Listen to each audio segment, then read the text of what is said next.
Hey everybody, Aaron here. Welcome back to another anime review. Today we look at the last episode, episode 13 of Aooni, plus review the whole series as well. So, this is going to be one of the hardest things for me to review this season, or well, last season too also. I have so many problems trying to review this. It's one of those things that I don't know what to give it because I don't know what's deserving of, to be honest, with you guys and girls. It's been 14 weeks with, one delay that we had. And honestly, Aooni has done a lot of things in my head in terms of both enjoyment and anger. And I'll talk about why that is with the whole review for this. But anyways, let's talk about the episode 13, what kind of happened, etc. So episode 13 is titled 70 Years Later, which obviously means 7 years have passed. And within those 70 years, our characters have all grown very old. They apparently destroyed the piano puzzle, which never let them get a key to escape. They destroyed other puzzles, and they couldn't solve other puzzles, so they gave up on escaping and just decided to live with the Aooni creatures. And you can see that where, like at the end, more so like the ending sequence where they actually run into some of the Aooni monsters that are still alive. One of them apparently had died, which is the one that they've been chased by the whole series, the big one. He apparently died, and the rest are still kind of chasing after them. And they talk about how, it's time we stop playing tag. It's time to end this. And they all die and move on. And it's kind of sad because you see them as the younger selves going up into heaven, and you see like the Aoodi creatures of yesteryear becoming them essentially as characters. It's really kind of creepy more than anything else. But then you see at the very, very end, two more characters look like they're going to the Aooni, mansion. But we know that this is the last episode, so I mean, most likely they're not going to be. I think these are the characters actually from the new upcoming series that they're going to make, the one that's actually supposed to be really horror filled. So that's going to be interesting how they did that. But you know, I don't know. I really don't know.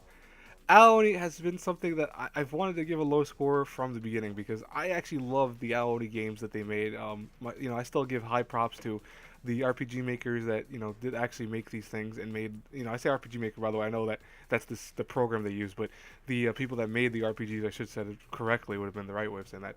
I give them credit that they made such a very simple game. It's so much fun. It was so scary. I mean, YouTubers everywhere really loving it, and in general, it was getting a lot of praise. Of course, it was very famous at one time, enough that a little tiny game became something that even was going to be animated.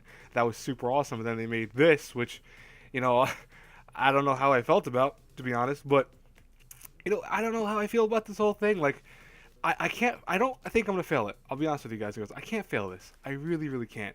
I had to change my mouse score because I have my mouse score very set very low. But as I tell everyone, my mouse score doesn't reflect my actual review score half the time. It's more so just there as placeholder. Um, but I don't know. Like, I want to say that Aoni is something that, besides the animation being kind of corny, it was still cute. It was not meant to be super serious.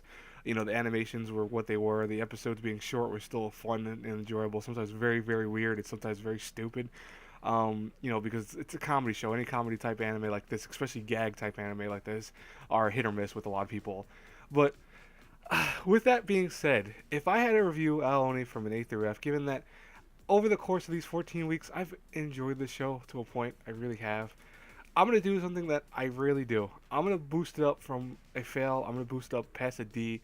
I'm gonna do what some college teachers do when some students are coming close to a failure, which thank God I never really hit. Thank you God. I'm gonna say that this show gets from an A through F a C minus. Aoni, no matter how stupid it was, no matter how corny it was, I think every week was kind of enjoyable in its own right. That last episode was kind of meant to be very heartwarming, and I think it kind of was in a way. Like, I almost will miss these episodes, and it did a good job of instilling that on me, where it's like, wow, that's really actually it. That's all these episodes are now at. It's done. So I want to pass it for that reason because I think that it understood what story was trying to be. It understood the comedy aspects. I wish it wasn't a comedy per se. I wish it still wasn't labeled as a horror, but in its own right, maybe it is a horror if you think about it, like the horror of actually watching it and realizing that it's not the Aoni that you're coming to know and love from. But yeah, I can't fail it. I really can't fail it, and I hope you guys understand that because honestly, I think a lot of you that have watched my reviews for these have understood that I have a mixed feeling about Aoni in general. Anyways, I will talk to you guys later. Hopefully, you enjoyed this review. As always, if you did, the whole nine. Like, comment, subscribe, etc. Anyways, as always, until our paths cross again in the next review, have a good one. I'll talk to you guys later. Bye bye.